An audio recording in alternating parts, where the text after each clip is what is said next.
Today's webinar titled, it's called Marketing Mix for a Reason, Channel Attribution in a Multi-Channel Marketing World, is a special encore presentation of Larry Bruce's keynote from the 15th Digital Dealer Conference and Exposition. Before starting Online Drive, Larry Bruce was Vice President of Managed Marketing Solutions, what is now Naked Line Marketing for Reynolds & Reynolds. After having sold AIM Data to Reynolds & Reynolds in 2008, AIM Data is a database marketing and management company and the first company to start email marketing in automotive, and had worked with thousands of dealerships to increase sales while decreasing their overall ad budget. Larry started his career in retail auto in 1983 and spent 6 years in retail automotive in virtually every position. Larry left his position as general manager of a 13 franchise dealership group in Texas, Sand Dollar Autoplex, to form AIM Data in 1999 after setting retail sales records at Sand Dollar for his last 2 years. Take it away, Larry. Oh, thanks. All right, guys, so we're starting a little bit late. There's some short technical difficulties, but we are now moving on. So real quick, before we get started and jump into the presentation, if you have questions or any type of things you need to, any type of questions you need to, you think you want to ask, use the GoToWebinar panel and or a questions panel, or you can tweet #marketingmix. That's #marketingmix, and we'll be following those, and we'll try to get to all your questions at the end of the webinar, and even try to answer some during it. You know, let us know how we're progressing. Let us know how fast or slow, if we're going too fast or slow in this. Make sure that we're getting all the information we possibly can. So let's jump right into this. So to start out with, we're going to try to go over the parameters of the test. And, you know, I have a favorite saying: there are no expert marketers. I hate being called an expert marketer, and thank you, Aaron, for not calling me that. There are no expert marketers. There are only experienced marketers and expert testers. You know, there is nothing any of us can do or know how customers are going to react to certain marketing pieces and messages. And so the only thing a good marketer or an experienced marketer can do is test. And that's what we did. That's what basically we did here. And what started out as what was just going to be basically a basic test to find the best channel for marketing turned into a year-long study to understand and we started to understand, rather. And I don't think we've gotten all the way through it, but we've started to understand how various marketing channels in this now fragmented marketing world we have are affecting other marketing channels. And, you know, you've got to think, I liken marketing today a lot like dating. You know, you can't go straight from the introduction right to the marriage. But yet we try to do that every day. Every one of us on this call, most likely, is looking for the quote-unquote low funnel customers. And we want to attack those low funnel customers. So basically what we're saying is we want to skip the introduction, the dating, the courtship. We want to skip all of that stuff and get right to the marriage. It just doesn't work. It hasn't worked for some time. It's gotten worse. The more fragmentation we get in marketing, the harder it becomes to skip that dating process. So during our test, we tracked 125 dealerships. We set up a control group of 20% of those dealerships. So in 20% of those dealerships, we didn't really basically change anything. We used tracking of 12.1 million in-market customer records. We tracked over 1 million emails that were sent by us and by other marketing agencies, if you will. We tracked and surveyed over 200 customers who bought and some that didn't. And we tracked over 600,000 direct mail pieces to try to understand how these channels affected one another and which one basically had the highest impact on direct customer or direct lead generation. So one of the interesting things that we found out, and that was our research question, is which channel would produce the highest direct lead generation for our client. And our definition of lead generation was a call, a submission form, an email, or a chat where good recontact information was collected from the customer. So you got something that you could call the customer back or follow up by which you could try to get the customer into the showroom floor. And one of the interesting side notes that we found out, and then I've done a lot of work with Peter Leto and had a lot of conversations rather with Peter and the guys over at Google. And they have a slide where they're showing an 87-day to purchase. The average customer we did track was a 57-day.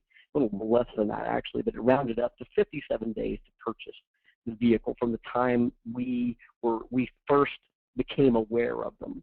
So that was an interesting byproduct, and we're still finding more and more interesting data pieces and nuggets out of all of this data as we continue to dig through it and find more and more insights into how customers think and what works. So the goal of a test, that leads us to what the goal of a test really is. And the goal of a test is not just to get a lift. It is to get a learning. And that's what we're doing with this data right now. And that should be your goal anytime you're testing. The goal of the test is not just to get a lift. It's to get a learning. So just because you didn't get a lift doesn't mean you had a failure. It means you learned something.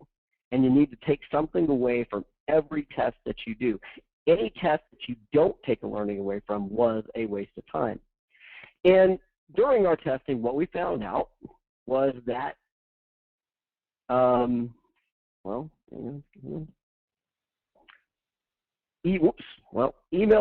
come on now.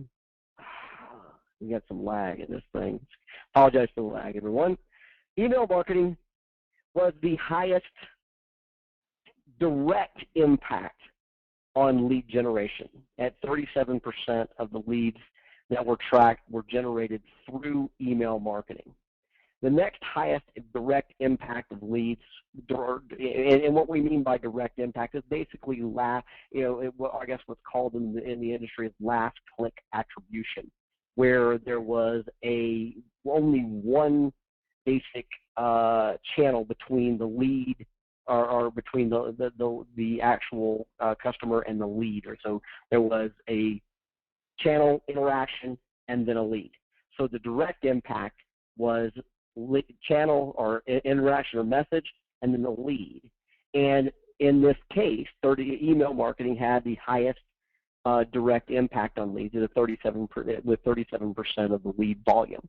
And following that up was website behavioral targeting, which was pretty interesting in that I would have expected organic website traffic to be there, but what ends up happening is that what we found during our testing is that there wasn't a lot of reason for a customer to submit a lead through an organically through a website. There was little to no call to action. And so without a call to action, it made it basically that there was really no need to submit the lead. And that's what kind of put it way back here in fifth position. Direct mail actually came in at 12% from direct lead impact, pay-per-click marketing at 11%, website organic leads at 9%, content marketing at 5%, traditional media at 4%, third-party leads at 3%, and social media at 2% of the lead volume. So this is how the direct impact fell down. And as we started to look deeper, what we started to find out was how these channels interacted with one another to get there. Because what ended up, the bottom line was the success of each one of these channels had significant dependencies on other channels to make them as successful as they needed to be or to get all you should out of it. So other very interesting high-level data points we found out is, another one of my favorite sayings, in order to get a sustainable competitive advantage, is only achieved through a superior understanding of your customer's behavior. And what we found at a high level of customer behavior is that 79% of the offline sources that we were tracking continued their online research after they either visited or even submitted a lead at the online level, which was very interesting and also consistent with what we see with other studies, Google studies such as ZMOT, and other studies showing that the customer's not just going to stop once they get to your website, even if they submit a lead. It's not just going to stop.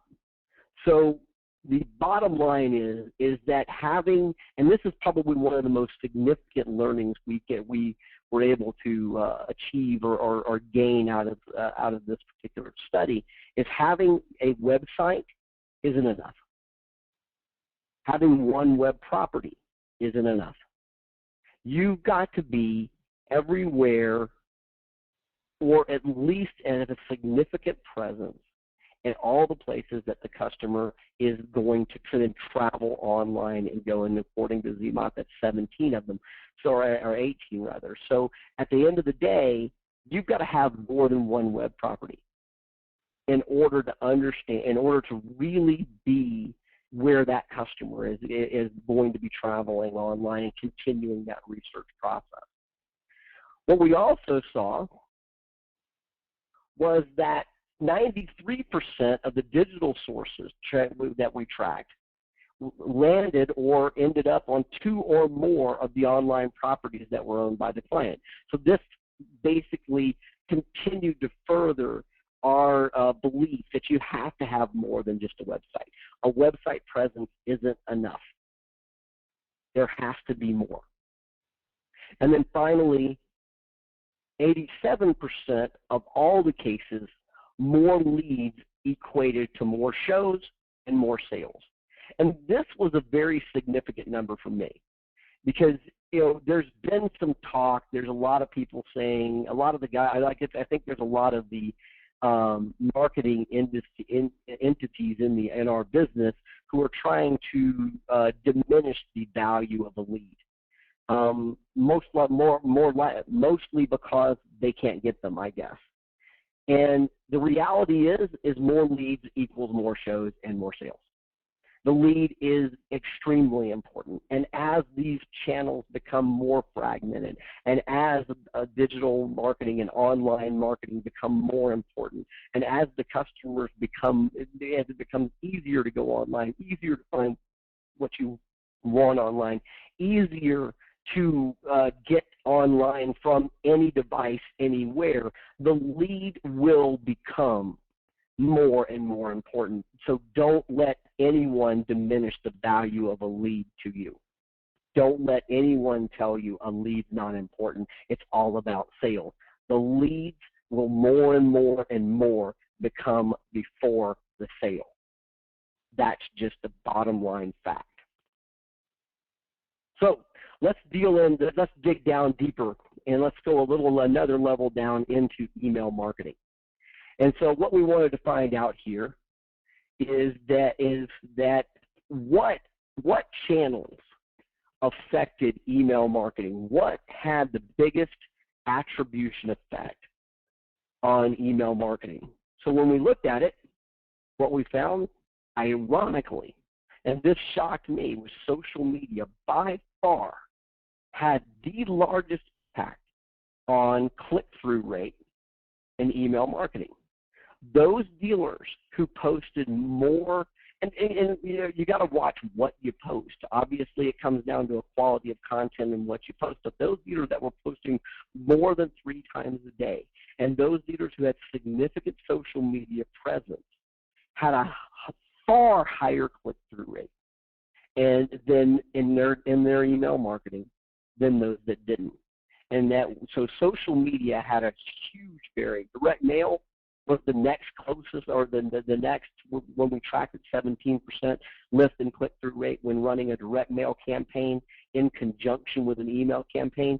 And this goes back to a very, very, very important point. Is just because you direct mail somebody doesn't mean you don't email them, and just because you email them doesn't mean you don't direct mail them. You may not do it every month, but putting a direct mail piece in front of that customer will increase the click-through rate on your email campaigns, and in this case, 17%. Traditional media had a 24% increase. So those dealers that were running electronic, and what we meant by traditional media was traditional electronic media, radio, television. Those dealers that were running radio and television ads saw a 24% click-through rate increase in email marketing as a result of running that traditional media. And then finally, those that were running PPC campaigns saw a 3% lift in click-through rate. And it's interesting to note that 3% lift in click-through rate, we believe it goes the reverse. It actually, email marketing actually helps PPC, which we'll look at in a minute.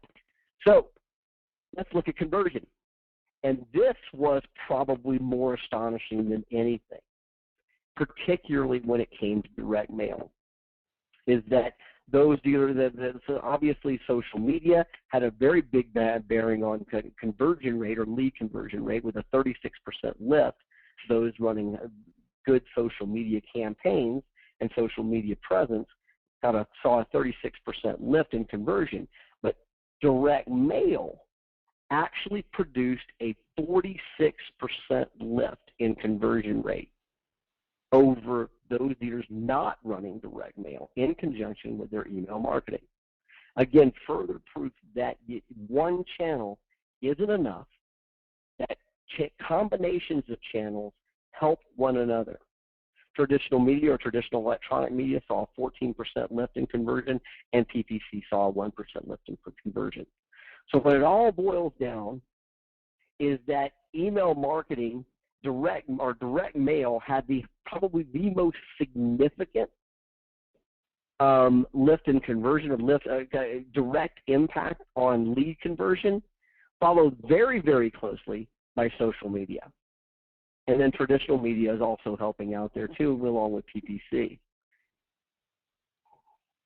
There was no change in the channels of behavioral targeting or website behavioral targeting, organic website leads, which was pretty interesting. Third-party sites had there was no channel or change in conversion there, or change in CTR conversion there, and there was no change in content marketing conversion in this particular context. Now, it's interesting to note, or it's noteworthy here, that when we talk about there was no change in content marketing and there was no change in organic website leads or website traffic or leads or CTR in those two channels, when we did these email marketing tests, all of the email marketing campaigns were sent directly back to a specific landing page outside of the main website, and none of the email marketing campaigns were designed to boost traffic to content marketing. And that's probably why you didn't see the lifts in content marketing and organic traffic that you would normally see. It's not a good idea. It's never a good idea to take very specific targeted traffic and drop it back into your random access website. And what I mean by your random access website is that is your main website. And the reason we call it a random access website is that that particular website can be randomly accessed from anywhere, and once you get in it, you can randomly go anywhere.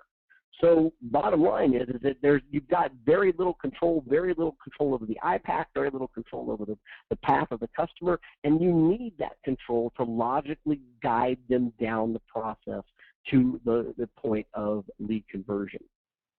Now, other factors that really stepped up, and we talked a little bit about this just now, is that when we did take the email marketing and put it directly to a dedicated landing page, there was a 68% lift in conversion to the email marketing over the control group.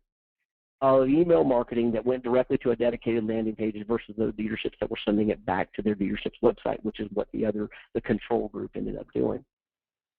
We also saw a 212% lift in click-through rate when there was a single clear call to action. I think this is probably the most significant thing that you can take away from email marketing is stop letting these people or these entities or your partners or whoever's doing your email marketing, stop letting them build a web page that you're going to email to somebody. An email is a conversation. It's a dialogue. It's not a monologue. And when you email a web page to somebody where across the top it says home, about us, inventory, you've got this navigation bar across the top of your email, and then you've got the body of your email, and it's almost like a web page you're delivering to a customer or a catalog page you're delivering to a customer. You're killing yourself. Just stop. Have a conversation with the customer. Marketing is very much like social media. Until you get attention, you can't get into a conversation. Until you get into a conversation, you can't get conversion. It is simple. It is just that simple. And when you do get into a conversation, have one single clear call to action. That's going to probably do more for your email marketing than anything else. And then we did also see a 79% lift in click-through rate when the email was an email and not an ad. When there was that single clear call to action, when it was a conversation, you saw that 79% lift in click-through rate. So you want to affect your email marketing, get good at social media. Get some direct mail to go along with it. Have it go to a dedicated landing page. Make sure you have a single clear call to action, and that it's a dialogue with the customer, not a monologue. Now, also in email marketing, sorry, we've already through that. I'm going to skip to the next one. So now let's look at website behavioral targeting. Now, what we mean by website behavioral targeting is this was basically our application or any application that was running on the website that used specific customer behavior in that customer behavior being time on site, being pages visited, being referral source, being keyword tracked as it came into the website, any one of those things where you were interceding and making a specific offer to the customer. So website behavioral targeting, because it was the second biggest driver of the second biggest direct impact on lead conversion. And what we saw here was traditional media, traditional electronic media, radio, television, by far had the largest impact on this particular channel. Nearly double the second, which is content marketing. Now, again, here, this is in the amount of traffic that the behavioral targeting applications saw. Followed closely by email marketing, and then pay-per-click marketing, and then website organic traffic, or direct traffic, and third-party sites. So we've basically brought up the rear in the amount of traffic that saw these behavioral targeting applications. Now, followed that closely, traditional media on conversion absolutely killed it. And this comes down to a very interesting point, one that, if there's anyone on the call who has followed me on Twitter or followed me in some other blog post, I'm going to have to take back, because I've written a couple of blog posts as to why we still need traditional media in marketing. I'm going to tell you we still need them. There's a big reason why. It is probably a huge, in this case, it's a huge driver of traffic to your website. Period, in the story. Those dealers that were running traditional electronic media, radio, television, saw on average, and some of them quite a bit higher, but on average, 26% more website traffic than those that did not. And your website traffic is, what's driving this behavioral targeting. So by combining behavioral targeting or getting closer to the customer's intent using that behavioral targeting, offering an incentive and a clear call to action, you see a huge gain in conversion rate. Content marketing followed up very closely with that. Content marketing is basically your primary SEO driver. And content marketing is one of those things that is going to become very, very important to dealers over the next few years. But those dealers that were running good content marketing ads saw 66% more traffic to the behavioral targeting applications and saw a 47% lift in conversion. Followed then by email marketing at a 10% lift in conversion, PPC at a 1%, website at a 1%, and actually third-party leads followed up here, which was pretty interesting. When you did combine a targeted message to a customer who was a referral source coming in from a third-party site, AutoTraderCars.com, Craigslist, and you made a specific offer based on their referral source, there was a fairly significant lift in lead conversion, which is tremendously important given the amount of money that we're spending in these that particular channel on third-party sites. So there was no change in direct mail or social media at all, and followed that up with probably the most important part, I think, for a dealership when it came to the website behavioral targeting. And that's that we saw a 72% lift in leads and conversions when we combined, or when we started to use website behavioral targeting as an incentive for service customers to take a test drive while they were in the service drive. Now, this is something we all know as car dealers, is that there's more business on your service drive than any $100,000 worth of advertising could ever buy you. We all know this. We feel it down in our bones. What's the hardest part of trying to extract that value for sales? And when you really start to analyze it, the hardest part of trying to extract the value out of service for sales, because we realize that if you don't on this call, you should realize that if you go back and do some analyzing of your own existing customer database, you will find that more than 50% of the people that do business with you in service have never bought a car from you in 10 years. In all of our years at AIM Data, we tracked that particular customer segment, and it never dropped. I've never seen a dealer where it dropped below 10 or dropped below 50%. Excuse me. So you've got 50%. One out of every two customers on your drive has never bought a car from you. So you want to know where the conquest customers are? They're back in that service drive. So what's the problem? Why can't we get it out? And I think what we come to find out is that it's awfully difficult for a salesperson to walk up to a service customer and start a conversation about buying a car, because that's not what they were there for. And you run into this issue where the customers on the drive, they really don't want to be bothered with a salesperson. They don't want to be attacked and shown a car. And when you walk up there, it's awfully difficult for the customer to get it. Now some very good salespeople have mastered this, and some dealerships are even running complete sales forces only dedicated to the drive, and they're mastering this. But it's a heck of a lot easier when you can turn the tables and offer the customer an incentive to take a test drive, and now the customer, instead of you, quote unquote, upping the customer on the drive, the customer is, quote unquote, upping you. So when we did that, we saw this huge lift in test drives and leads coming out of the service department. But more importantly, over 16% of those customers that did test drive the car actually bought within a short period of time. We're talking 30 days.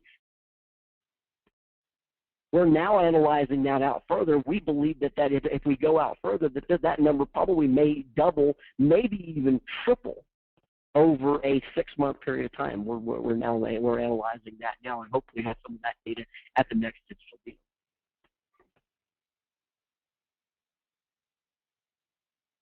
There we go. Now, direct mail. Direct mail is still the absolute #1 way to conquest customers. New business, people that don't do business with you at all. And in direct mail, there was the channels affecting direct mail, electronic media or traditional electronic media saw a 46% lift in visitor rate to the dedicated landing page for the direct mail campaign when they were running electronic traditional media, and a 78% lift in conversion. Followed very closely by email marketing, so at 12% and 6%. And what these numbers told us is that direct mail affects email a lot more than email affects direct mail. And when you think about it, this made a lot of sense. As we looked at customer behavior, this made a lot of sense in that the direct mail piece still requires you to open an envelope, sit down at a computer, type in a web address, and see the offer. Versus an email, you're already at the computer, you're already sitting down, you're already seeing it, and all I've got to do is. So at the end of the day, direct mail, while having an effect on direct mail, it didn't have email didn't have as much of an effect on direct mail as direct mail did on email.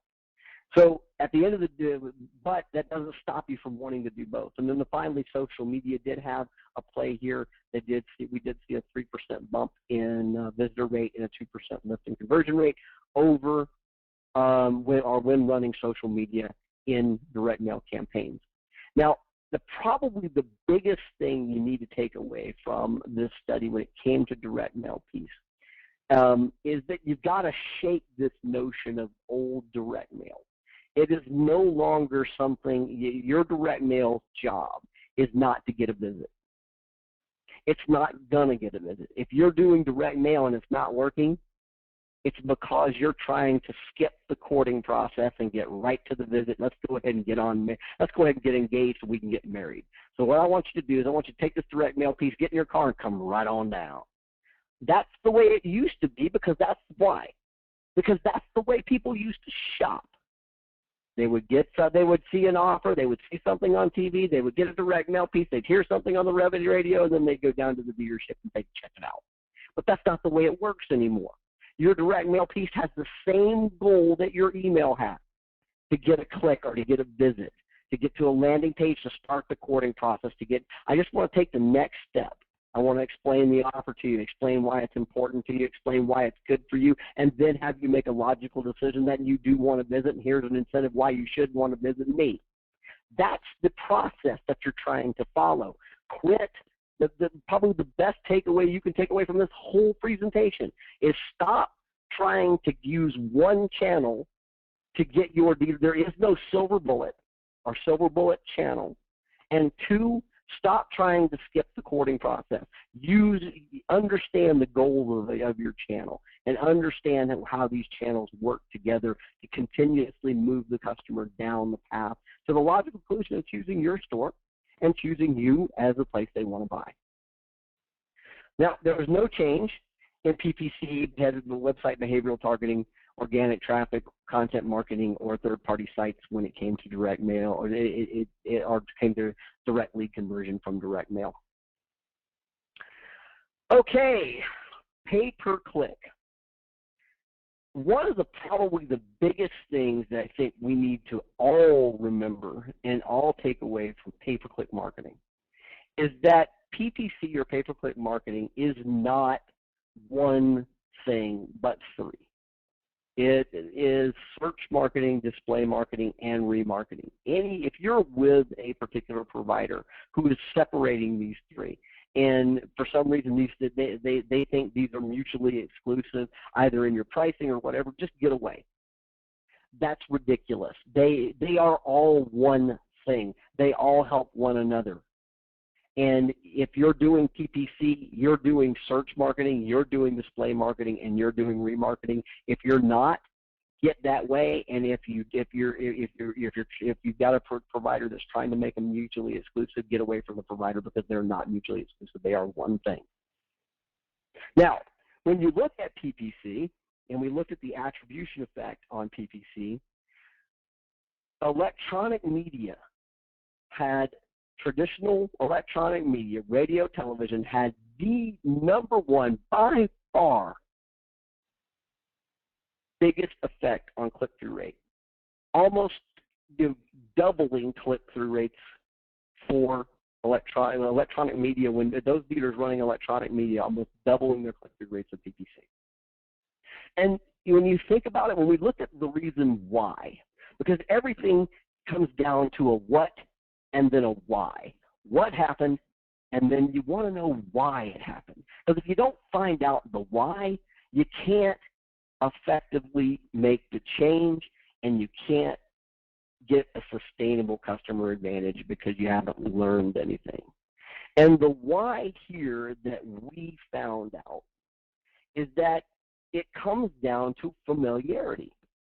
It comes down to when I do a search, I'm getting presented with 2 to 3 organic listings, 8 paid listings. They all say the same thing. They all make these same claims. And what I'm looking for is what's familiar. Oh, I've seen that before. I've seen the dealership. I drove by there. I saw that television ad, or I saw that particular offer on television, or I saw this over. What I can identify with has the highest probability of getting you higher click-through rates. Now, obviously, writing the ad, writing the ad correctly, and a lot of things you can do in the ad can affect your click-through rate as well. But clarity and write this down. If you're on this call, write this down. Clarity trumps persuasion. Don't be clever, particularly in PPC. Be straightforward, be clear. If you can be straightforward and be clear and have the familiarity or the association with something I saw offline, or even a display ad or something I saw inline, you will affect your click-through rate or your CTR in PPC more than any clever, neat little ad you think you can write. If you think you're getting somebody's attention, you very well may be, but you're not getting the click because I don't know what it is, and I'm not going to click it if I don't know what it is. Or even worse, you get to click, and then your landing doesn't match, and they cost you $5 and back out. And that's a whole webinar into itself. I won't get into that too much now. So let's take a look at the conversion. Electronic media was the number one also in conversion, increased in conversion rate 18%. When running electronic media, radio, television, in conjunction with PPC ads. Email marketing saw a 14% lift in click-through rate and a 7% lift in conversion rate.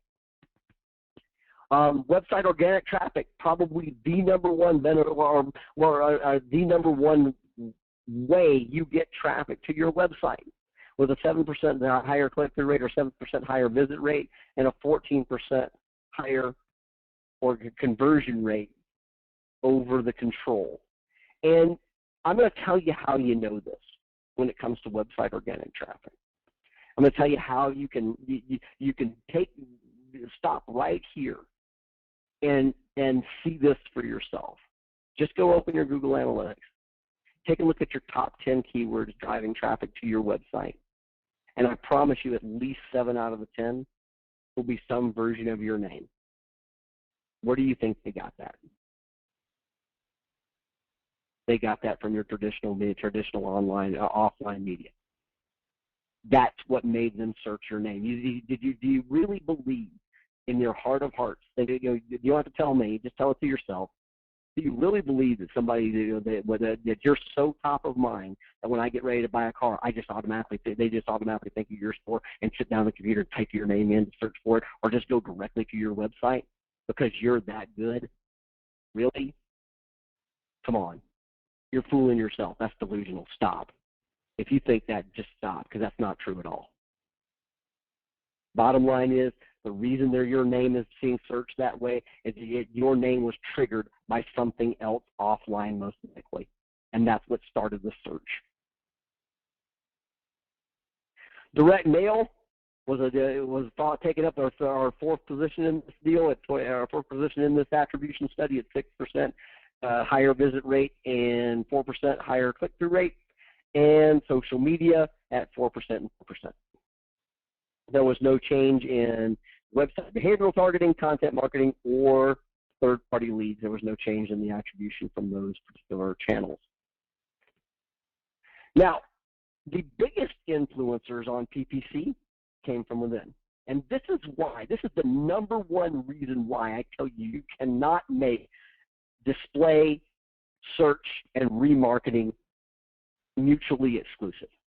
Because when running a search display campaign with search, there was a 19% higher click-through rate than the control group not running display with search, and a 26% higher conversion rate, or 26% higher CTR and a 19% higher conversion rate.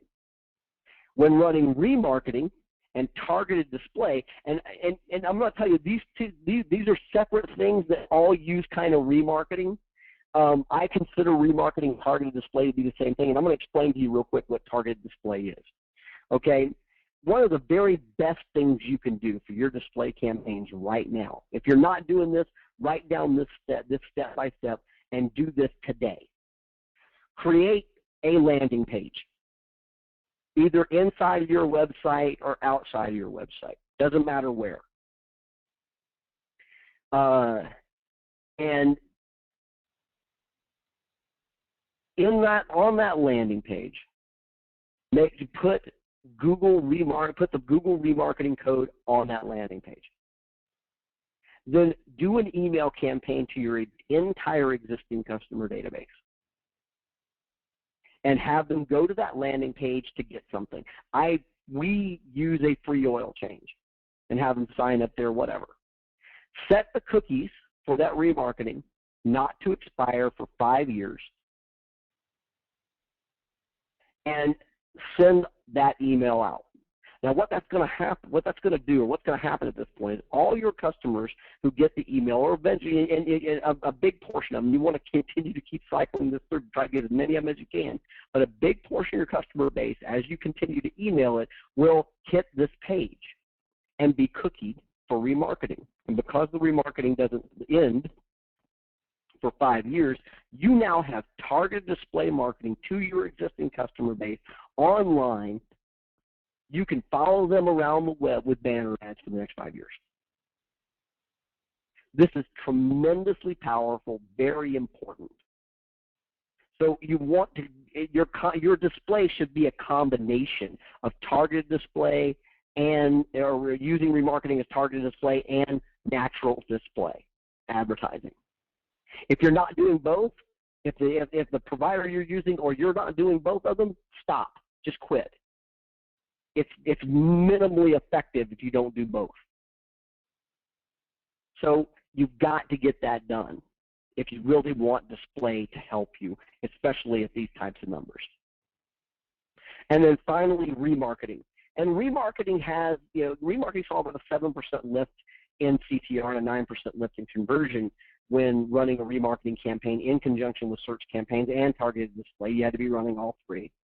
Remarketing in itself has a very low click-through rate and very low. It's very low, but that's not that remarketing click-through rate is not what we're using remarketing for. Remarketing is to get that familiarity so we can have our PPC campaign get higher click-through. Retargeted display is the same thing. Both of these things support your search marketing effort. That's why it can get the CTR that it can get. If you want it to get above 2, 3, 4% CTR, you want to get up above 5% CTR, be running all three. If you're not, you won't ever in a click-through rate for for search marketing campaigns. It's just not going to happen. So the biggest influencers on PPC actually came from within PPC, these things that a lot of people see as mutually exclusive. Now, I'm going to end this slide real quick with one real quick note on remarketing.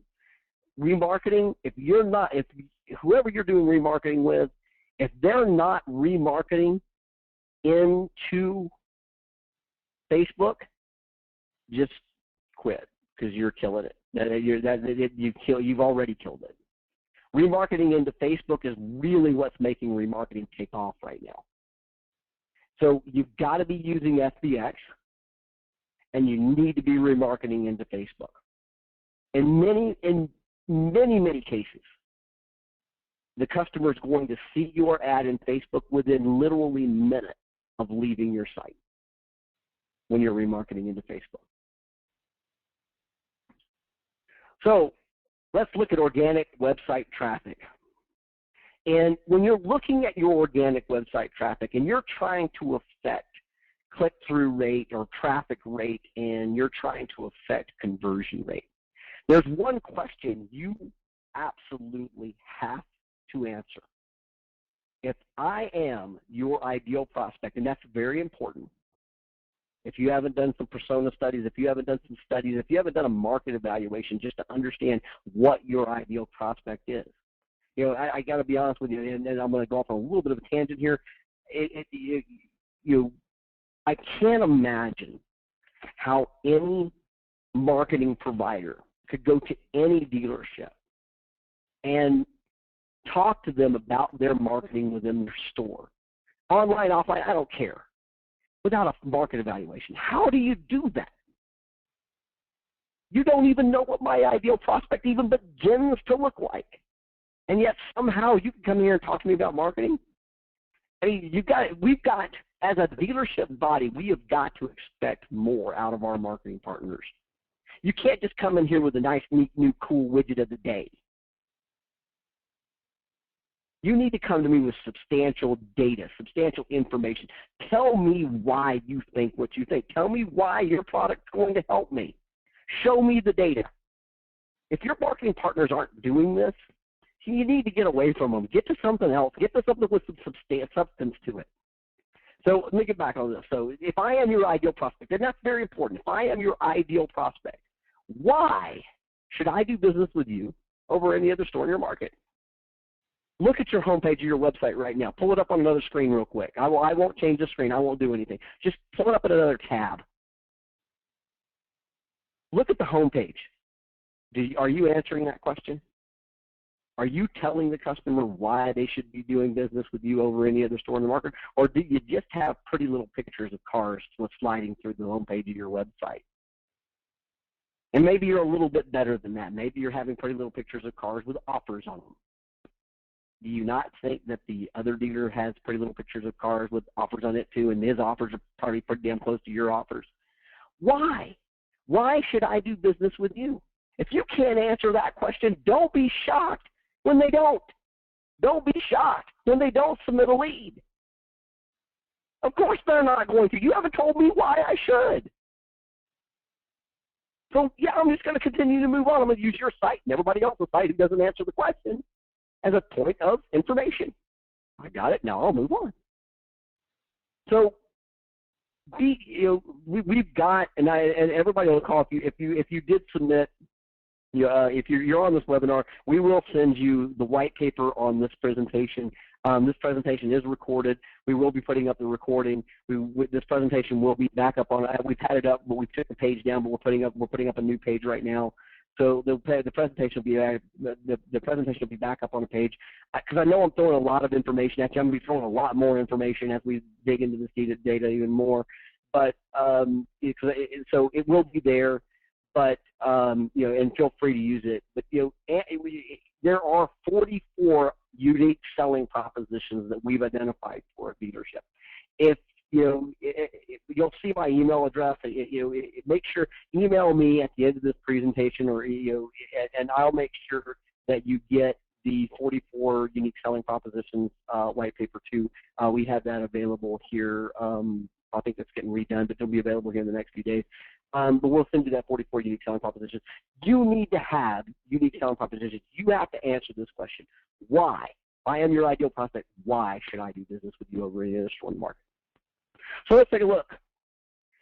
Electronic media, by far, organic website traffic, shocker. Electronic media, radio, television.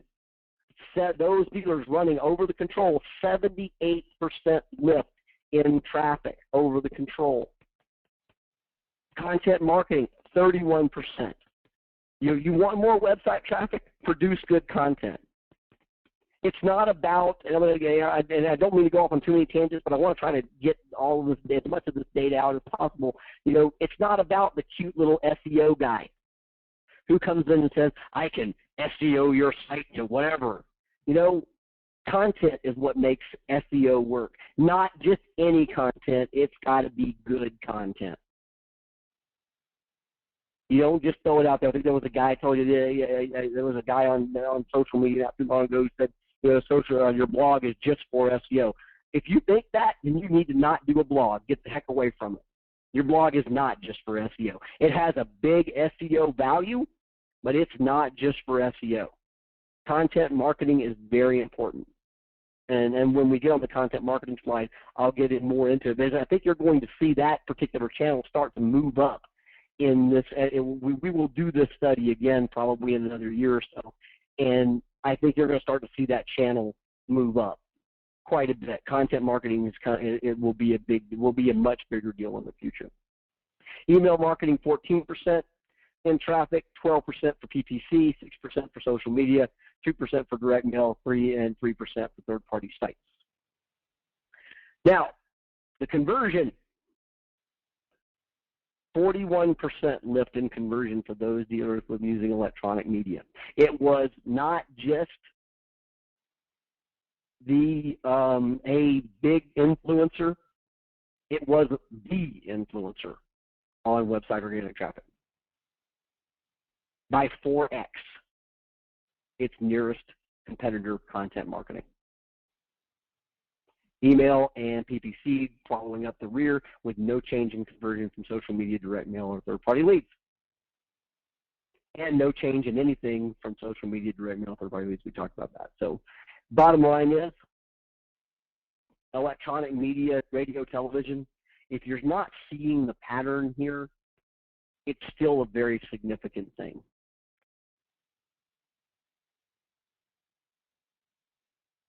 So let's look at some of the factors that help website conversion, or what we call website conversion amplifiers. Conversion rates for organic traffic to dealership rose 47% when adding incentive-based behavioral targeting. So, and we looked at that channel earlier in this presentation, but the why is what is probably more important here. Why does all of a sudden having something pop up, which arguably, I think everybody on the call would say annoys people. Why would having something pop up on your website that arguably annoys people increase your conversion rate 47%? Because it did two very important things when it did that. Number one, it gave you a call to action. It asked for the lead. Go take a look at your email. Go take a look at your website right now. Right or after this presentation. See if you asked for the lead anywhere in it.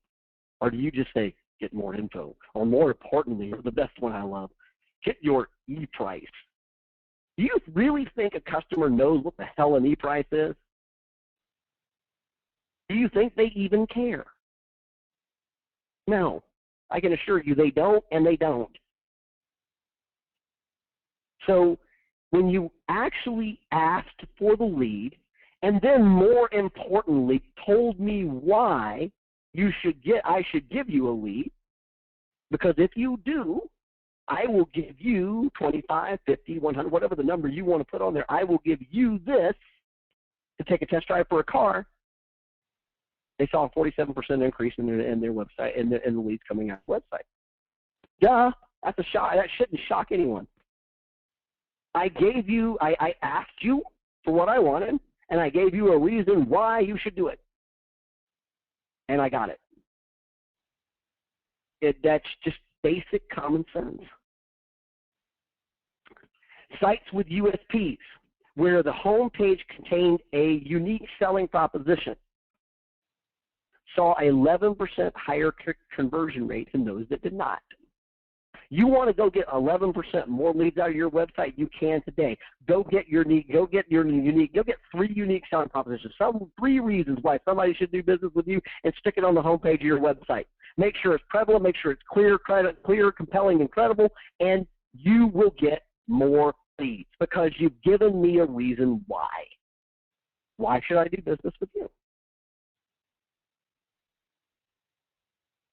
Sliders that contained some sort of value saw a 5% higher click-through rate, or 5% higher click-through rate on the slider itself, and a 6% higher conversion rate. So, you guys that are running, go look at your website. If it's running pretty little pictures of cars, okay, get an offer on the car, price, payment, something. You'll get a higher click-through rate. You'll lower your bounce rate from your home page, and you'll see a higher conversion rate. Why? Again, because I gave you the why. Click here, and you can find out how you can buy this particular car for $115 a month, or $119 a month, whatever the number is. Sites that were using a value your trade page converted 58% more leads than those without it. Now, this shouldn't shock anybody because there was a couple of things that that a customer absolutely wants to know. What's the car going to cost me, and what are you going to give me for mine? So when you offer them the ability to find out what they could probably get for theirs, it shouldn't shock anyone that you get more leads. Duh, that just makes sense, right? Now, what's probably more important than that is you increased that by double to 101%, or almost double, to 101% higher lead volume, with a 57% show rate, because what we see a lot is we can get a lot of leads, getting them in the door, that becomes a harder thing. But when we added an incentive-based behavioral targeting mechanism to them, basically we told them, hey, look, you're on our value your trade page, fill out our information, find out what your car, bring it in, and let us take a look at it, and we'll give you X amount, we'll give you this just to look at your car. There's 101% now, almost double the lead volume, with a 57% of them showing up at the store to take advantage of the incentive. Now, I don't know about you guys on the call, but I think we're still in the mode. We haven't crossed that chasm yet to where we don't have to have the customer on the showroom floor to sell the car in 99.9% of the cases. So we've got to get them to the store still.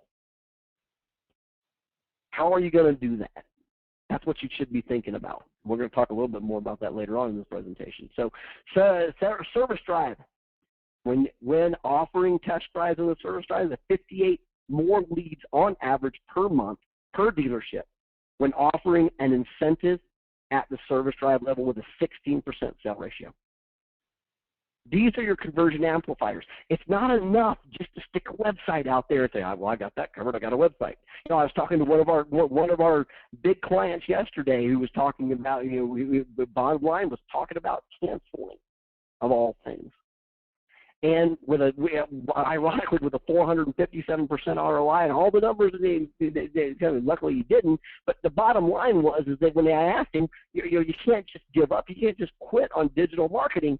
The guy says to me, he goes, I'm not quitting on digital marketing. I still have a website. What? Are you kidding me? Really? That's what you think digital marketing is? A digital marketing is not a website. A website is a tool. It's a piece of digital marketing. It is certainly not digital marketing, not even close. It's not one of my favorite sayings, it's not your website provider's job to give you a website that works. It's his job to give you one that functions. It's your job to make it work. It's your marketing team's job to make it work. You want to make it work, get a marketing team involved in the website, not a bunch of programming engineers. Programming engineers don't know anything about marketing. That's why they're programming engineers, most of them anyway. Specials page, 36% lift in conversion with sites that were running current specials. Look at your specials. Are they current? I mean, come on, guys. Is it really this hard? And then maybe for some of us it is this hard. I mean, I've heard nightmares of support from particular website vendors that that take 5 days to get a special page up. That's insanity. Current specials page, 36% lift in conversion. That's how important it is. 5 days is absolutely unacceptable. 5 hours, more like it. A 69% lift in conversion when you combined incentive-based behavioral targeting with that conversion, with that specials page. And then finally, there was an additional 25% lift in conversion when the specials pages were linked to their own dedicated microsites or their own dedicated page that went into the details of the offer that you were making. This is so common sense, it shouldn't shock you. When you actually explained it and made it clear, you got a higher lead conversion rate. Wow. Come on, guys, we should know this. You can't just throw an offer up there and expect people to go, well, I get it. They're going to want to know more. We all know this. It's not good enough. Good is not good enough on the web. Good will get you the most dangerous thing in internet marketing today. There is one by far the most dangerous element of internet marketing. It's called the back button, because with a single click, your customer can end your conversation with them and never come back. You know, it was a lot harder back in the 80s for them to end that conversation with us. Heck, we could throw their keys on the roof, keep them there for a long time. But we can't do that anymore for a whole lot of reasons. Not arguable whether we should have ever done it in the first place, but the reality of that situation is that they're not in front of you. It's too easy to leave you. It's too easy to end this conversation, and a conversation is marketing, and you can't afford to have that conversation end. So let's jump to content marketing. The main thing you need to know about content marketing is that the content is not the marketing. The content is what gets the eyeball. The content is what gets the ranking. The content is what gets the backlink, but it is not the marketing. So when we look at content marketing, what was the primary driver or the primary attribution? Email marketing. Those of you on this call who are doing content marketing, when you write a blog post, do you email it to your customers and let them know you wrote one? Come on! Why not? You wrote a piece of content. Hopefully it was a good piece of content, or you didn't put it up. If it's a good piece of content, why wouldn't you want to tell your customer base about it? When you do, you get a 277% lift in the traffic to that content.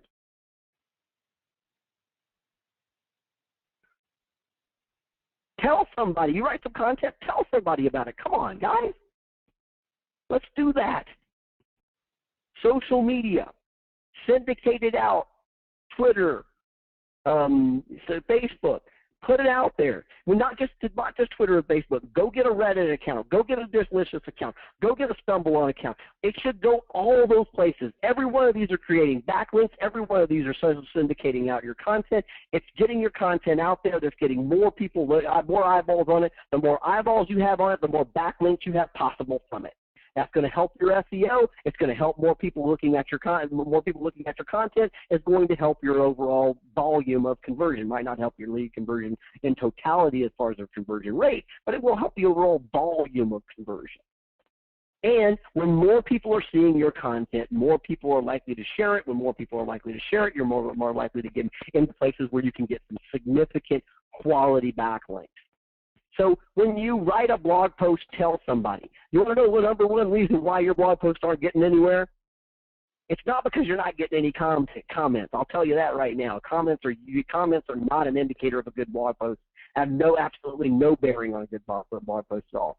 It's because you're not telling anybody you wrote one. You're just sticking it out there and crossing your fingers and hoping somebody finds it. Well, they're not. Tell some people. Website organic traffic, 6%. Electronic media, 3%. PPC, 1%. I foresee a day when you will start writing content and actually using PPC to promote it. That will happen. Make no mistake. So content marketing is going to be a bigger deal, but for right now, it's still a big deal.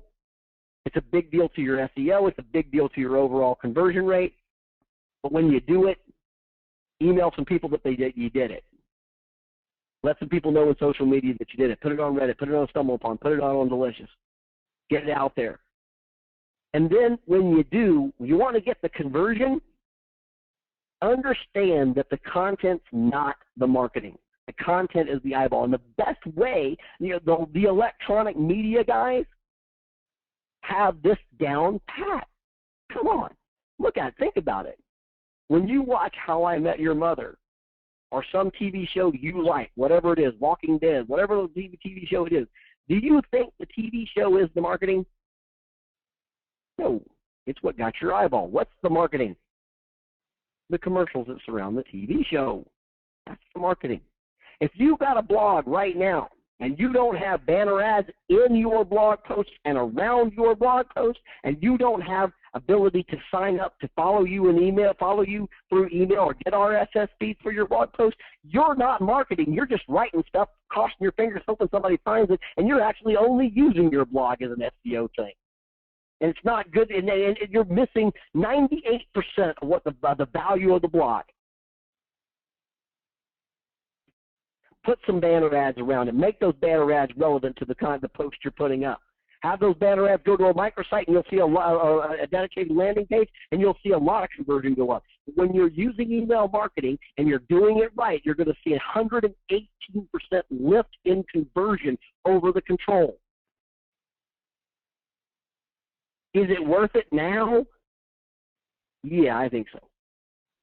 Social media, 12%. Organic traffic, 8%, 3% from electronic, 1%, and no change in PPC or direct mail, and no change in direct mail and third-party sites. Conversion amplifiers when it comes to content marketing.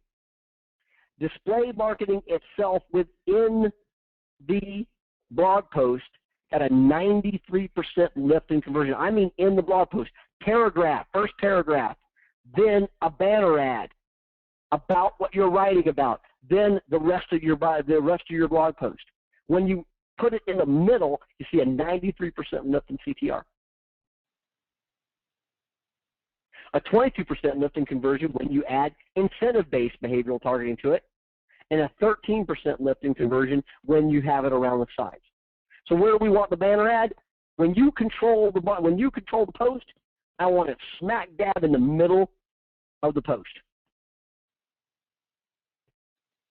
If I really want to get down to it, I want to put some behavioral targeting. Give me some reason why I want to submit the lead. Have it go to a landing page. Use the behavioral targeting there. If you don't want to use it within the actual content marketing itself.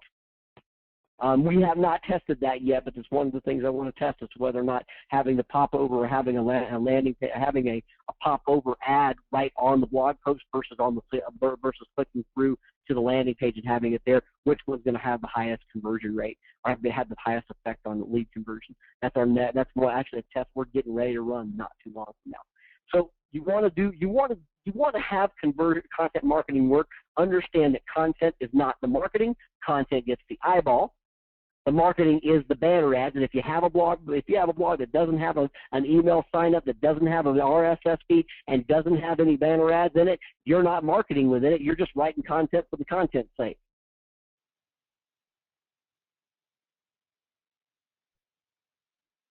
So now let's take a look at electronic media and traditional electronic media, radio, television, and what did it do? And one of the things I think we need to drive in our head about electronic media is that it is an influencer, and people are not likely to remember your commercial and even the ad that you put on it. they are most likely to remember how it made them feel. That's very important. When you are looking at doing traditional electronic media for your store, you need to think about how you want the customer to feel about your store, not what you want them to do, because what you want them to do is irrelevant. They're going to do what they want to do. People buy the way they want to buy, not the way you want to sell them. You need to think about how this is going to make them feel about your store and how you want them to feel, and that electronic media then becomes how you want people to feel about your store. And when you do it the right way, here's some interesting stats. Electronic media helped organic traffic 78% and was the #1 largest impact channel to that particular channel. So electronic media was the #1 influencing channel on website organic traffic and helped at 78%. It was also the #1 influencing channel on PPC, the #1 influencing channel on direct mail, the #1 influencing channel on website behavioral targeting. On 4 of the 6 channels we're tracking in digital media, electronic media is the #1 influencing channel. If you thought electronic TV radio was dead, God, I hope you realize by now it's not. Far from it. It was the #3 impact channel on email marketing and the #4 impact channel on content marketing. So electronic media is still very much, electronic traditional media, radio, television, still very much in play, very much something that you need to be looking at. Now, obviously, for your market and your budget and the size of your store, all these things are going to play a factor in how much, if at all, you do in electronic media. But I think there are packages there. With targeted cable, which is what I would do no matter where I was anyway. I think there's going to be there's a package or a plan for everyone. So let's take a look at electronic media and spend. And according to NADA data in 2013, we as a dealership body spent $7.2 billion with a B, $billion in advertising in 2013 and in 2012 with a B. Wow, that's a big number. And this is how we spent it in 2002. This is how we spent it. We spent it at 46% in the newspaper. That's a scary thought, isn't it? Today, back then, I'm sure it was a big deal, but today, that's a scary thought. 15.7% in radio, 16.7% traditional, or 16.7% in television, 7.4% in direct mail, 5% in internet, and 8.5% in other. Fast forward to 2012, and this is how it looks today.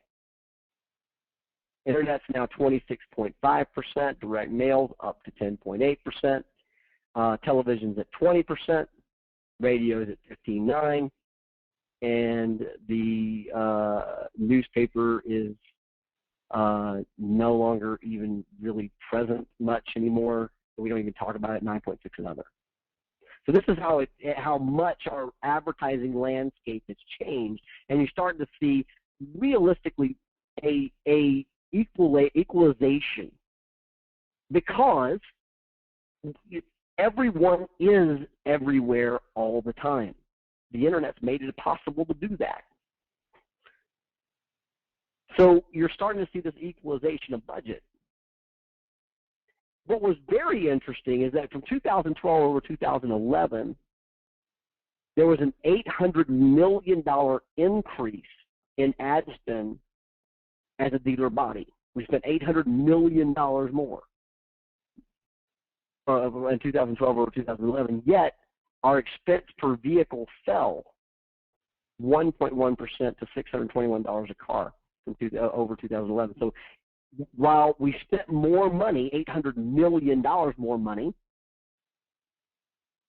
our cost per car dropped $621.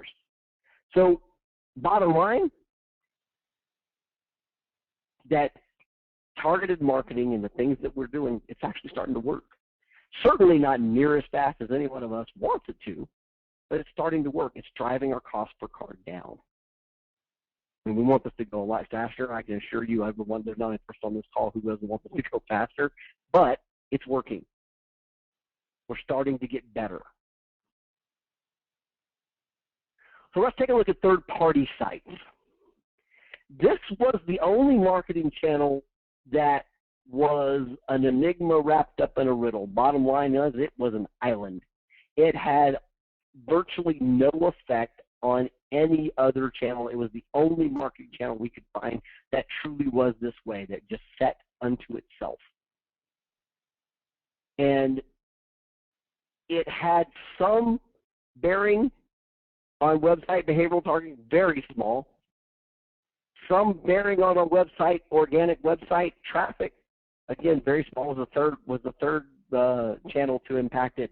A third party was the last channel to impact website behavioral. The third channel, the third channel to impact the last channel, to impact website organic traffic. This thing, bottom line, it has a place. There's a place for this in your marketing mix, but in all reality, this is an island. When you put something there, it sits by itself. It helps nothing else that you're doing. You need to understand that it is where it is, and it's by itself.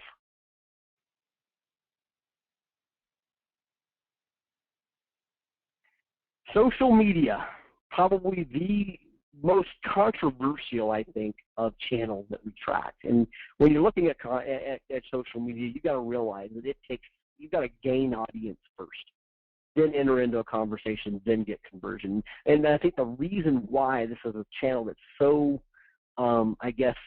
perplexing to many car dealers is that social media is one of those places you can't just stick something in front of somebody. They actually have to want to be around you. So you have to gain an audience first. You can't just go buy an audience. You can't force yourself upon an audience. The audience has to voluntarily be a part of your deal. And I think this perplexes car dealers much because we've never had that happen, and that makes sense. But in order to get that audience, you have to talk with your customers and prospects, not at them. And we're really good at talking at people, not with them. And we're definitely starting to change that, and we've got to continue to work as hard as we ever have to continue to change that. But when you look at social media, obviously, email marketing is what social media has. So email marketing had the highest impact on social media, followed by content marketing, which made sense because that's where we're syndicating our content. Then PPC, direct mail, and organic website traffic. And when you look at conversion, email marketing had the biggest, highest impact on conversion. It was the #1 impact channel for email. It was the #2 impact channel. The largest impact channel, number two was the largest impact channel at content marketing by far, was the largest impact channel for PPC, largest impact channel for direct mail, and the largest impact channel in website organic. So social media is like television, has a huge influence on your other channels. It is not a direct channel. Arguably, whether it will ever be a direct channel. But it's certainly not something that you can look at and say, I'm just going to blow it off. Because it will continue to assert itself on your other channels, making them either mediocre or really good. Now, there was no change in website behavioral targeting in this particular test when it came to social media. What social media's goal? Awareness, loyalty, and then conversion. And conversion is a distant third. One of the most interesting things we found, because over the years I've attended a lot of these social media presentations at Digital Dealer and other places, and I think in the early days, and it's starting to get less now, but in the early days it was all about giveaway to get fans. Giveaway fans are basically useless. What we found is that 6% of them bought within 12 months after the giveaway. Not enough to even pay for the giveaway usually. But we did find that people who like your product organically, people who like your dealership on Facebook organically are 43% more likely to buy the car from you. And that just makes sense when you think about it. They publicly said they like you. It would be very difficult for them from a behavioral sense, from a psychological sense, it would be very difficult for them to buy from somebody else when they just said, I like you. So while social media doesn't have any direct impact on lead conversion, it definitely has a influencing effect. It is something you have to pay attention to. It is something you need to put effort into because it will help other very impactful direct channels. So all this talk, what is the right marketing mix? Okay, Larry, I can already hear some people saying, okay, Larry, you're so damn smart. What is the right marketing mix? And you heard me say this earlier. People buy the way they buy, not the way you want to sell them. So when we start to look at that primary marketing mix, the number one thing you need to understand is what is the primary goal for the channel? What do I want? What is my goal? What do I need this channel to do? And when you look at these channels, when it comes to conversion, the primary goal when it comes to conversion for each one of these channels is conversion: email marketing, website behavioral targeting, direct mail, PPC, website organic traffic, and third-party sites. Their primary function is conversion, particularly for third-party sites because they are standalone. They have no other function, really, except for maybe one, and it's arguable whether or not it will ever get to a point where you can efficiently do it, and we'll talk about that in a second. But then awareness, social media, content marketing, and electronic media, radio, television, these are your supporting awareness channels. These are your influencers. And then finally, traffic. And that's what I mean by third-party sites. It's possible that at some point, third-party sites, if we could ever get them there and they ever get themselves there, and who knows whether or not we'll ever get links directly from them. But that realistically, they've got a lot of traffic. They have a lot of interested buyers, not a lot of interested buyers that want to buy from them. They want to buy from a car dealer, but they want to have a lot of interested buyers who are going there to find out what they should pay for a car. And what's most important to us as dealers, what they have is that has the most value is the traffic that they have. And if they ever understand that, and we could ever get to leverage some of that traffic, then it's very possible that it becomes much more important in our marketing mix. Because as a conversion channel for lead conversion, it is a dismal last, and it's a distant last. When you're talking about the right marketing mix, you need to understand that customers don't see marketing the same way you do. With specific messages and specific channels for specific vehicles, for vehicle types, makes, models, they don't see it that way. It's all running together for them. Overlap will occur whether you want it to or not. You will have to integrate all of your pieces to achieve these significant gains you're looking for. It all starts with a consistent message across every one of your channels. So let's look at what is the right marketing mix. Overall budget. So based on the numbers, based on the study, based on all the data that we have, 35% of your budget should be in digital. So if you've got a $100,000 budget, $35,000 of it should be in digital. I'm just using the $100,000 because it's easy for me to do the math on that. So if you got a $100,000 budget, $35,000 of it should be in digital marketing. The other 35% or other $35,000 needs to be in electronic media, TV, radio, TV, whichever one. Take your pick. I'm a bigger believer in TV than I am in radio, simply because TV has more of an ability to evoke a psychological or an emotion And again, I think all of our studies and everything we've seen so far is that people won't remember the commercial, but they will remember how it made them feel. And you can make somebody feel something with an image a lot more powerfully than you can with words. Direct mail, 15% of your budget. Third-party sites, 8% of the budget. So if you got 100 grand, 15 grand of it's in direct mail, 8 grand of it's in third-party sites. Finally, 7% for other being the local football team, local baseball team, school programs, all the other things. So if you got a $100,000 budget, 7 grand going into that. So this is your overall budget breakdown based on the numbers in this study. How does that digital marketing, that 35 grand, how does that break down? Well, 20% of it should be in email marketing.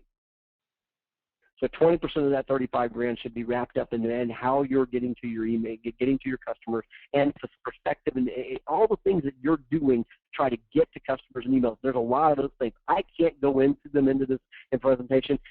Feel free to email me, feel free to call me, or call our office. We'll be happy to go into how all the ways you can get there in email besides just emailing your customer base. But there's a lot more. There's a lot more to that. Finally, website behavioral targeting should be 15% of your budget. And that's pretty easy to do. So if you got that 35 grand, 15% of it goes into website behavioral targeting. PPC should be 30% of it. And the reason why PPC should be still 30%, PPC is in one of those weird places right now. Whereas it's as much an influencer as it is a direct conversion channel, but direct conversion is the primary reason we're in it and what we're trying to get out of it every time, make no mistake. But it's as much an influencer too, because it's one of those places you can control where you're going to be. And all of your offline marketing is pushing somebody online, and using PPC, you can be there online when they go there versus trying to organically rank for it, which you will never be able to do in time, ever. Not that you don't have enough time to get there. That's why PPC is so important, and that's why it commands 30% of your 35,000 or your 35%, 30% of your 35% digital marketing budget. Content marketing, 15%. Website organic traffic, 10%. What you should be pushing towards SEO, and finally, social media, 10%. This is how your digital breakdown. This is based on all the numbers. This is what we see from the data as being the perfect marketing budget. And then with the caveat that everything's dependent on our tests. Because your market's going to be different. Your people are going to be different. And some of these things may have to change based on our tests. So let's look at some of the largest amplifiers to shows and sales, because that's really where the rubber meets the road. In automotive lead generation, price is a secondary concern. And this is counterintuitive to what many of us, particularly early on, but even today, what many of us believe. We believe that people are online to get a price, to get the best price. No, that's not why they're online. They're online to save time.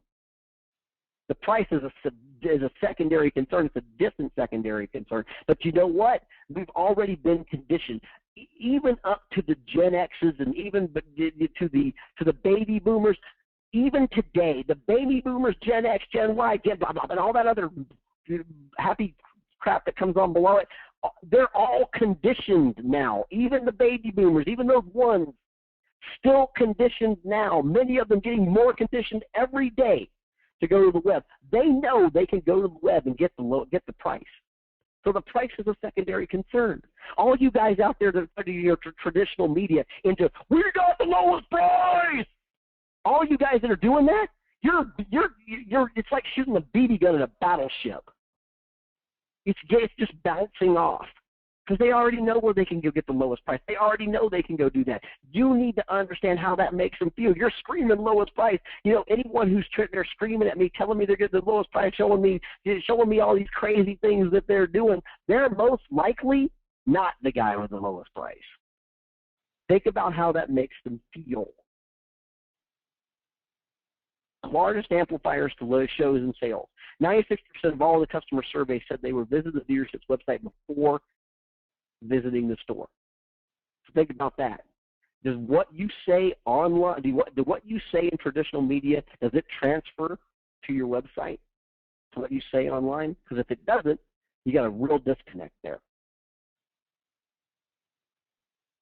In order to understand this, you've got to answer the why question.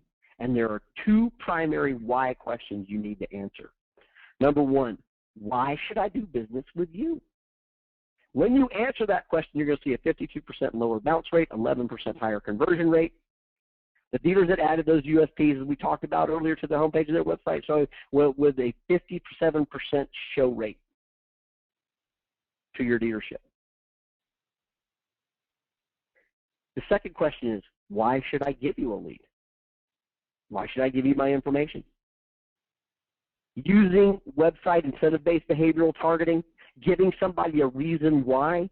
Here's one easy thing that you can do without anybody's help to give somebody a reason why they should submit a lead on your website. Go get your forms. Change all your forms to where it says, fill in your information here to see if you qualify for an employer discount. Everyone on this call, every dealership on this call can have an employer discount pricing program today. So just go take all employers around you that you can find and set up a standard discount for all those of the people that work for those employers, and you got one. Bing, you're done. And when you say, put in this information to see if you qualify for an employer discount, you've now given me a reason why I should give you a lead. Because until that point, there was no reason. We already know that if we don't put a price on the web, we're not going to get a lead. We're probably not going to get the visit, show, or anything else.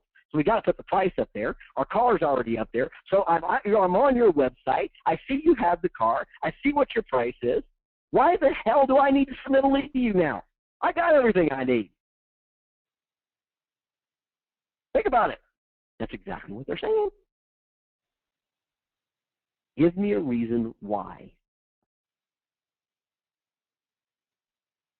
When working to build a business, you have to be responsive, and this is probably the number one thing that you've got to get in your head when it comes to getting shows, getting people to actually show up at your store. The largest amplifiers to shows and sales. Let's take a look.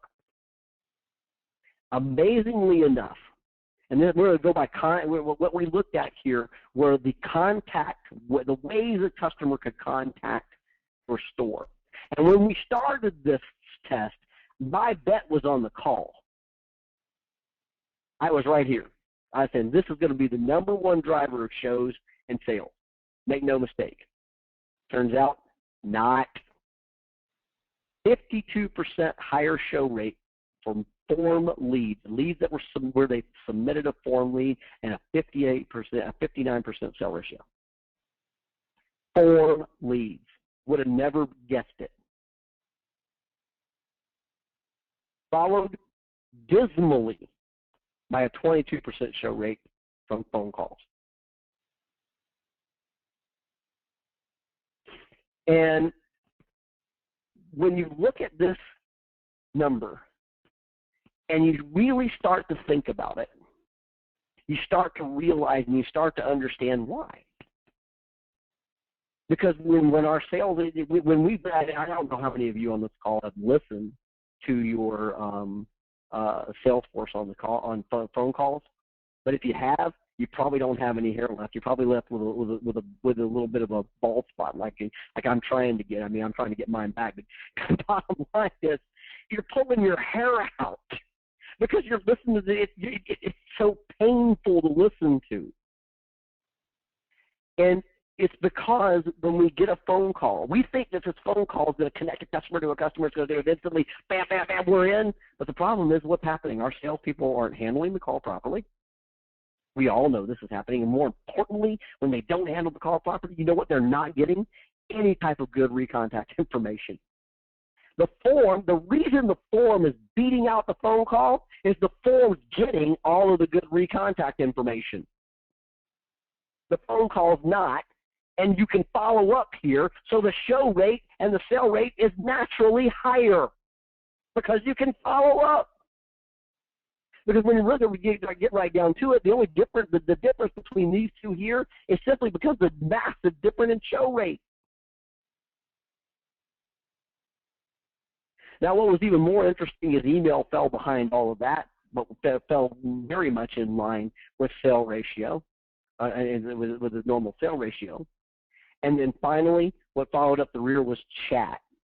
And that one actually didn't surprise me much. Of all of the ways a customer can contact you, chat, while you never, ever, ever want to limit the way a customer can get in touch with you, you need to give them all the ways to contact you that they might possibly want to use. Chat's probably the worst. I mean, there's a lot of you guys out there right now that are really pushing for chat. You got bouncing things all over your daggone website for chat. You got chat bouncing all over the place. You're chat with me, chat with me, chat with me, chat with me. I mean, it's almost as bad as bad as some other things that use chat. But chat with me. No, I don't really. I would prefer you didn't chat with me actually, because yes. You know what? Just exactly what the chat people say to sell it is exactly why I don't want you chatting with me. Oh, it's an anonymous way. I don't want you to be anonymous. That's the problem. If you want to be anonymous, you probably don't want to come in. You probably just want some information to buy someplace else. I don't want you to be anonymous. We got to stop and think about what, you got to think about the goal of what you're trying to get done. And again, I'm not telling you to limit. I'm not telling you not to do chat. You absolutely need to do chat. I'm not telling you not to want to, but I am telling you, as I should say, that is not the primary thing you want to push on a customer. By far. And it's 11% show rate. It's ridiculously low. It's got the same sell ratio when it gets inside. I mean, but separate 4 points separate the low sell ratio from the next to highest sell ratio. The reality is that once you get somebody in the door, it's your deal to lose. The problem is getting them there. And because these knuckleheads are anonymous, there's a reason why they want to be anonymous. Probably because they really don't want to do business with you. Do I really want that customer to be anonymous? Do I want to sit there and answer a bunch of information all day long on people that weren't going to buy from me? No.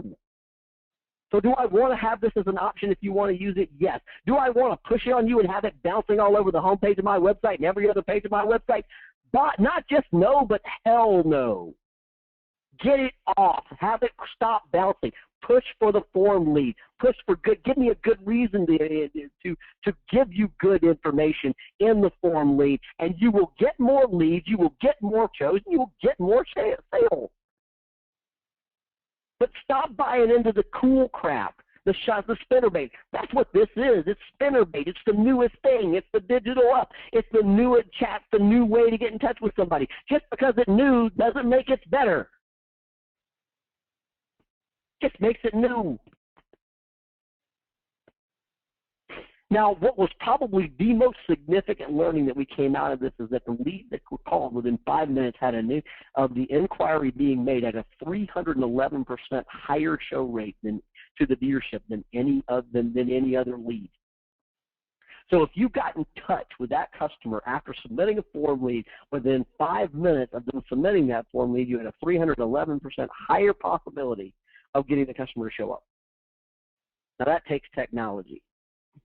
And we've started to address some of that stuff, and if you guys want to know about that, feel free to email me after the end of this. We'll be happy to talk to you about that, but let's moving on beyond that. So what was more interesting about this 5-minute window? And, I have to be honest with you, I've been a big detractor in the past on this whole clock thing from General Motors that turns, I don't know if they had it right because they had it right or they just got lucky. But the fact of the matter is because the clock ain't hours, it's minutes. But because what was interesting is that the show ratio for the customer dropped 39% from 10 to 20 minutes. So if the lead made it to 10 minutes, your show possibility dropped to 39% from average.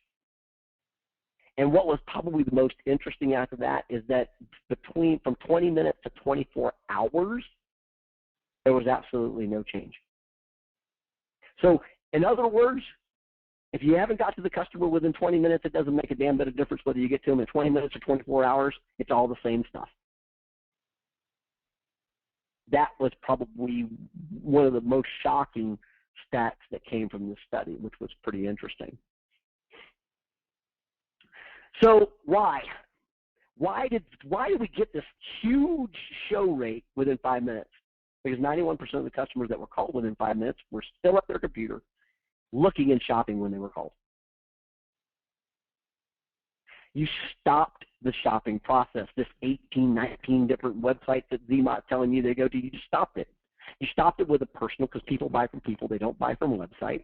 You stopped it with a personal phone call. You answered their questions properly. You gave them a reason why they should show up, and you kept them from going someplace else, and that's why the show rate was so high.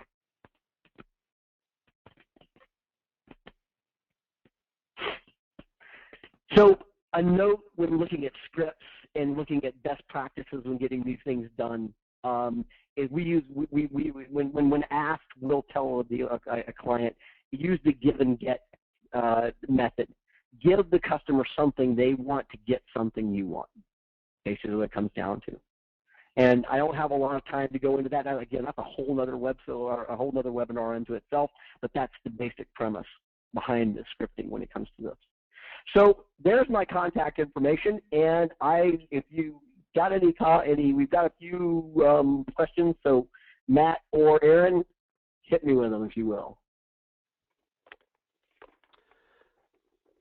Sure, Larry, I'll jump in. Don't. This is Matt. Okay, or don't. So one question, how many keywords should our PPC be using? I've heard it's in the thousands and also in the 300s. PPC? It's PPC well, okay, let me caveat this with that PPC is going to be in the thousands no matter what, as far as keywords concerned when it comes to PPC. There's a lot of variations. What you want to be careful with, or what you want to make sure you understand when it comes to PPC, is there's actually 3 different types of keyword types. You've got broad match, you've got phrase match, and you've got exact match. So when you're looking at keywords in a PPC campaign, if you're broad matching, for example, if you're broad matching on the term Ford, then what you're end up getting is you're getting obviously the Ford Motor Company, but you're also getting people named Ford, because it could be, Bill Ford or anybody else. So you're getting other Fords in there when you're broad matching that. And so it could be somebody typing in information on John Ford, the teacher from whatever, and just because they put Ford in there and they did long tail key search, right? But they put Ford in their long tail key search because you were broad matching on it, you come up. So you want to watch. You really want to pay more attention when it comes to keywords. You want to pay more attention to your match types than you do the number of keywords. Build out your keyword campaigns so the cows come home. Make them big. Get as many keywords as you can in a PPC campaign, as long as you pay very, very particular attention to the match types that you use. And I hope that answers your question. So Larry, we actually have about 25 questions. So just to let everybody know, we've received all of your questions. If we don't get to them, we will be in touch to answer those for you. So given the time, why don't we do 1 or 2 more? So yeah. Here's another one. Can you give some specific examples of incentives used successfully in service to get test drives that resulted in increase in vehicle sales? The most successful thing we've done is offer a gift card for a test drive. So we have a program called the customer upgrade program, where we built a whole program around this, where we will offer customers who are signing up, or either coming in to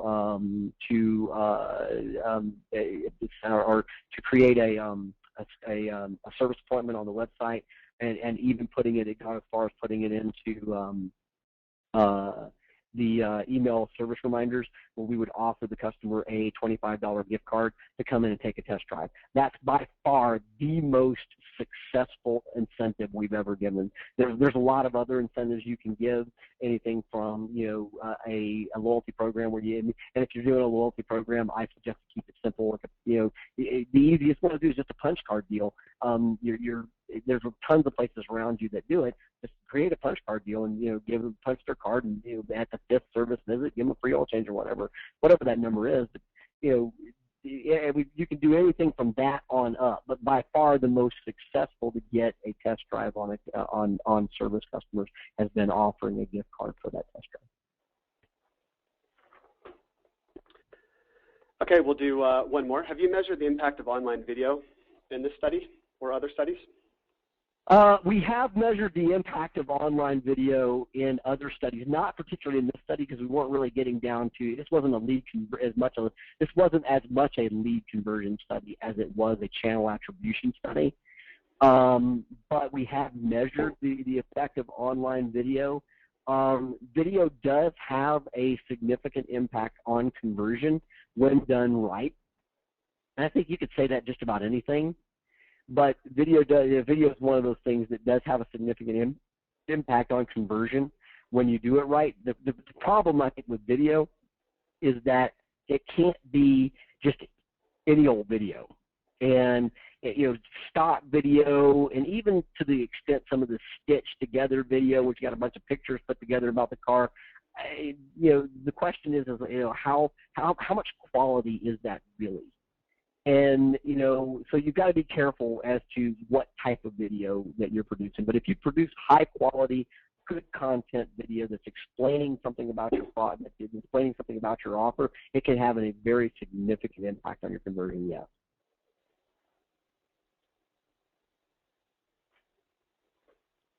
Okay, I guess that's it. We're not going to answer any more questions, right, Matt? Just those three? Well, we can if you like. We're going on about 2 hours now, but I'm so sorry. No, well, feel free to drop off. Oh my God, I'm so sorry. Feel free to drop off. I'll be happy to answer any more questions. I've got probably 10 more minutes, so I'll be happy to answer more questions if you want to stay on, and we'll go through more of the questions. I had no idea we had gone this long. I'm so sorry. But fire away. We got 10 more minutes, Matt. Hit me with 10 more. Hit me with the questions. Okay, where is display in digital? Retargeting only? Say that again? The question is, where does display fit in digital? Retargeting only? No, absolutely not. Display fits, traditional display or normal display fits very well within digital as well. But just be careful. You don't want just any old display. I mean, and this is hard. Display marketing is most people, if you're doing it right, or if you're doing one way to look at display, and the way most people look at this, or the way most people who try to do display right look at it, is that they start out with either a position-based or selective-based keyword or display targeting or site targeting by display, which is awfully hard because there's literally millions and millions of sites. And if you try to do it by keyword, you're going to just kill yourself. So they try to do it by various other ways. I would tell you the way we do it is we look at display, we look at where people go to shop for cars, and I think I actually did a blog post on there's top 10 websites, and out of the top 10 websites, there's at least 4 of them you can buy a display on through normal display channels, and you don't have to buy the other Alpha Dog program and all the other crap that comes along with it to get display on it.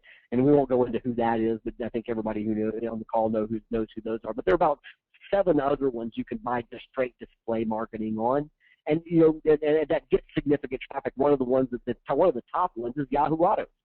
You can buy straight display traffic on there, and that's a great place to do display. So by all means, display has a very big impact on your PPC. Understand that it's going to get a very low click-through rate, it's going to get a very low conversion rate, but that's not its job. Its job is to boost PPC, and when you do them together, you'll see a significant lift in click-through rate and a significant lift in conversion rate in your search marketing campaign. So display definitely has a place in your digital marketing budget for sure. Do not discount it. Okay, here's another one. What do you mean, or do you have examples of behavioral targeting on websites? Wow. Yeah. I don't know if I can show the behavior, so to speak, but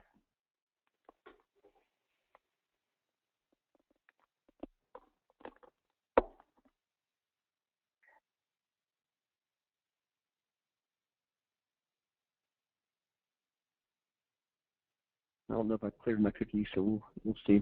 But the behavioral marketing, incentivized behavioral marketing, or any type of behavioral marketing would use a popover like this in the way we use it. And it would basically, this offer would be tailored to either geolocation. So this offer might be bigger if if you came from specific zip codes that were being targeted. It might, the look of this whole thing would be completely different, something like this. Yeah. Based on the page that you're visiting, so you change up the look of that offer based on the page and the type of offer it is based on the page you're visiting. You could also change up the look of that offer based on how long they've been on the site.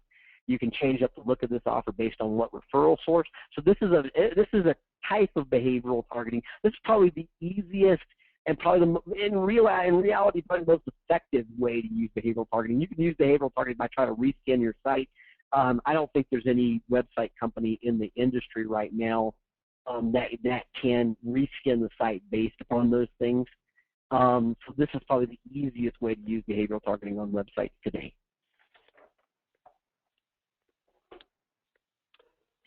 Here's another question. What exactly do you mean by web property?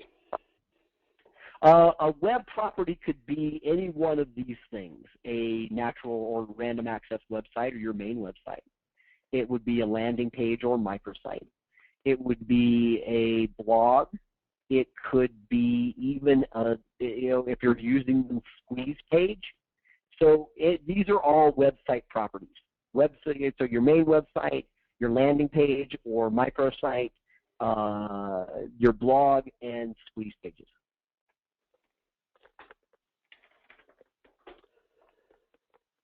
Can you show an example of a good landing page? Yeah, let's see. I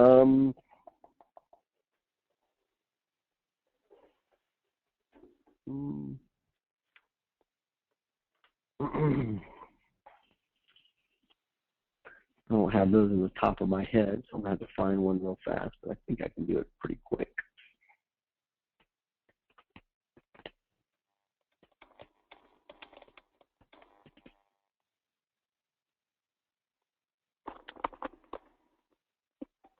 At least I think I can.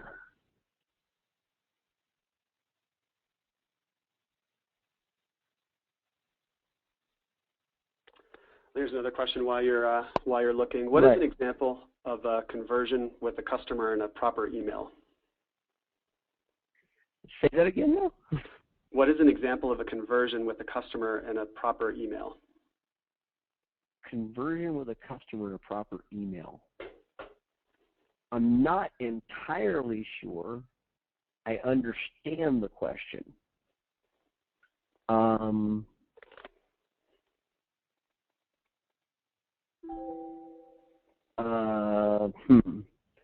So I don't know, Matt, if you can give me some more clarification, but because I don't think I properly understand that question.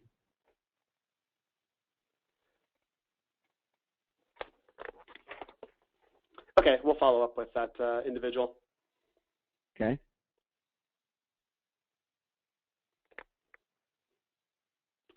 So you ready for one more question? You want to go ahead? Yeah, you want to go. If you want to go ahead, and just give one more question. That'd be fine. Okay. How do you weigh? I've got a landing page after that to show after that. Okay. How do you weigh impactful influence for each medium? Impactful influence. How do you weigh that? Well, we weighed it in this study based upon the increase when running that particular medium in conjunction with the other medium. So, for example, when running social media in conjunction with email marketing, did we see an increase in click-through rate and an increase in conversion? So that's how we measured it in this study, as far as what the impact of a channel on another channel was. And I hope that answers the question. That's how we measured it. There's probably a lot of ways you could measure that. That's just how we measured it for this study.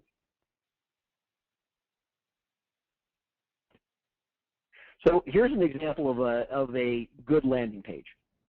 When you get on any type of landing page, any type of website or web property in general, there's three questions you've got to answer, and you've got to do it within 7 seconds.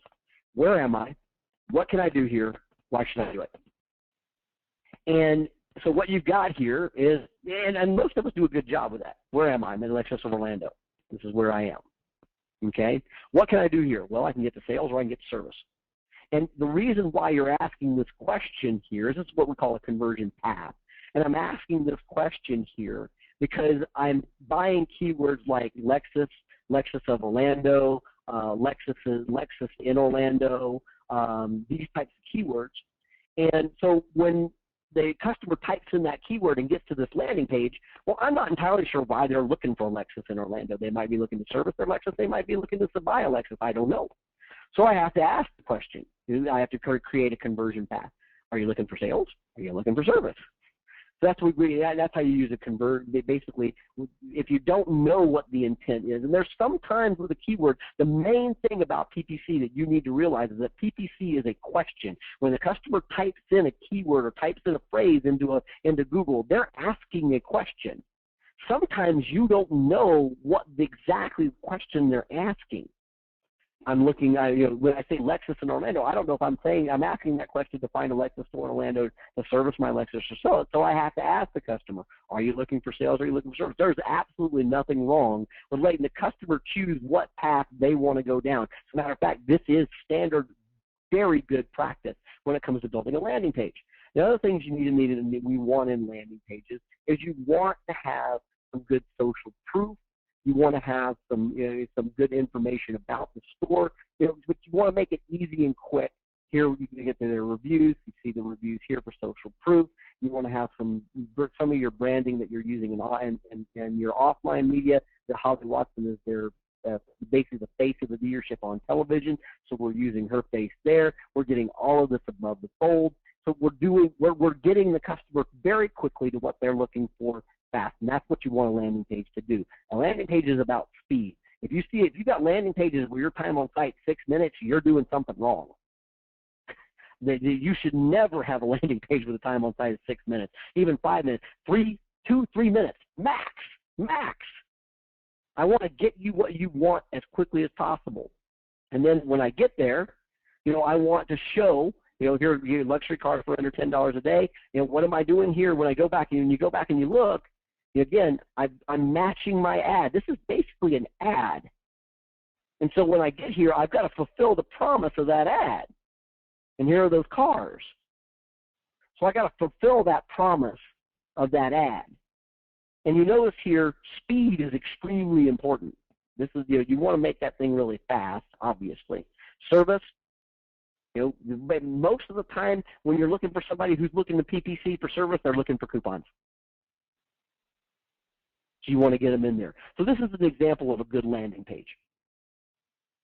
We'll do one more and then we'll go, Matt, because I think they're dropping like flies out there right now. We've taken up way too much time on the last day of the month.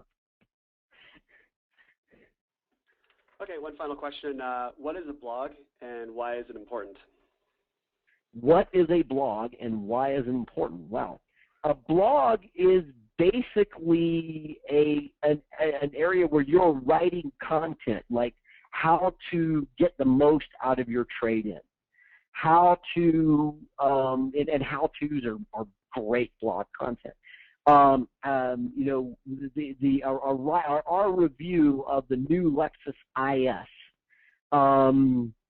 So a blog is someplace where you're putting basically your content, your thoughts, your information to the world. And this is your conversation to the world.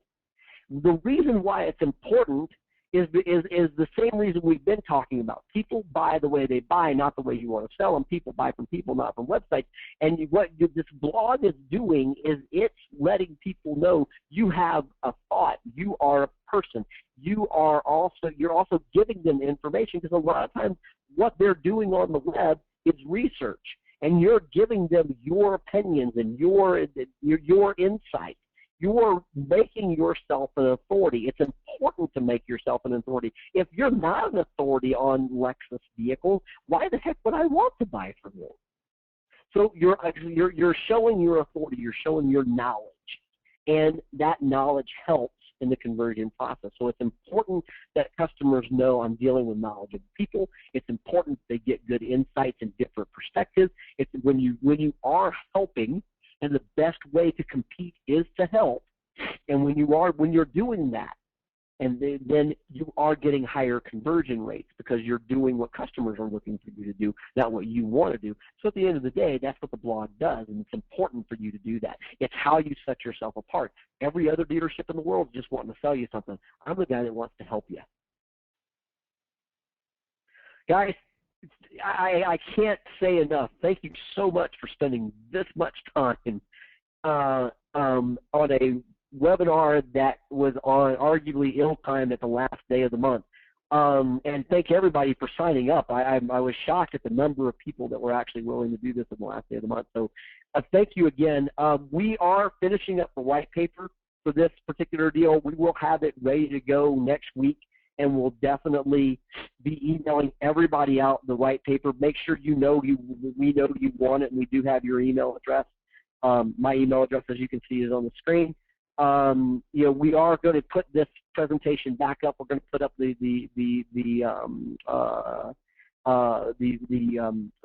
video of this presentation so that you can watch it again. We're going to put the slides back up. Slides are already up on SlideShare if you want to go look on them there. The slides are already up there. We're going to put the page back up for this.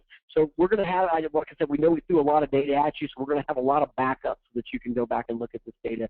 And then, obviously, if there was some question or something we didn't answer, or some information you need to know, by all means, feel free to please email